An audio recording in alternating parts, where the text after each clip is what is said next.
বিয়ের পর জয়পুরে আমার প্রথম হোলি। সকালে উঠেই এই দুজন মহিলাকে আমি দেখতে পাই, যারা এখানে পুজো করছিল। জিজ্ঞাসা করাতে জানতে পারি, আমাদের বাঙালিদের মধ্যে যেরকম দেখা যায় যে বুড়ির ঘর জ্বালানো হয়, কিন্তু ওনারা আগে পুজো করে তারপরে বুড়ির ঘর জ্বালায়। একটা অন্যরকম এক্সপিরিয়েন্স। দেন দেখতে দেখতে রাত হয়ে গেল।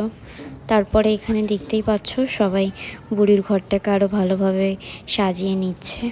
এখানে অনেকেই ছিল। আর এই যে মহাশয়কে দেখতে পাচ্ছ, এ তো সবসময় আমার ঘরের সামনেই থাকে।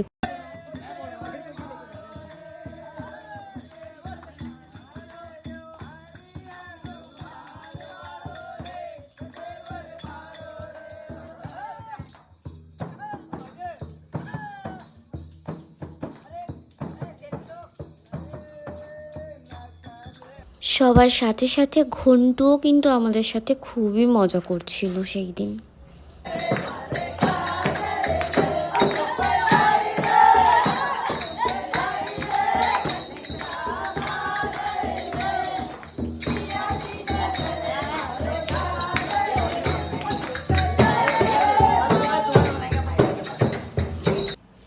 অনেক অপেক্ষার পর রাত প্রায় 12টা ছুঁই ছুঁই তখন বুড়ির ঘরে আগুন দেওয়া হলো। আস্তে আস্তে লোক বাড়তেও থাকলো।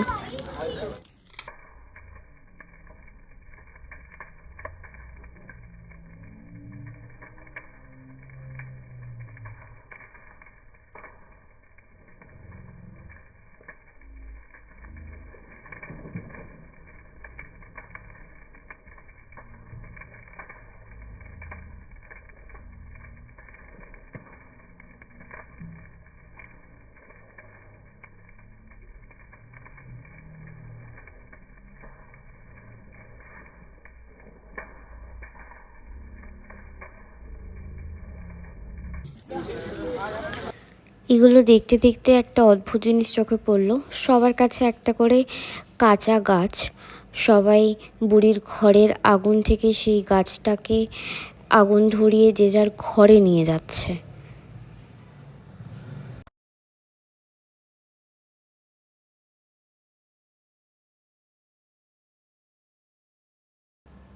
আর শুধু এটাই নয়, বুড়ির ঘরের ওখানে যে পোড়া কাঠগুলো ছিল সেগুলোকেও ওনারা কালেক্ট করছিল, জানি না কেন।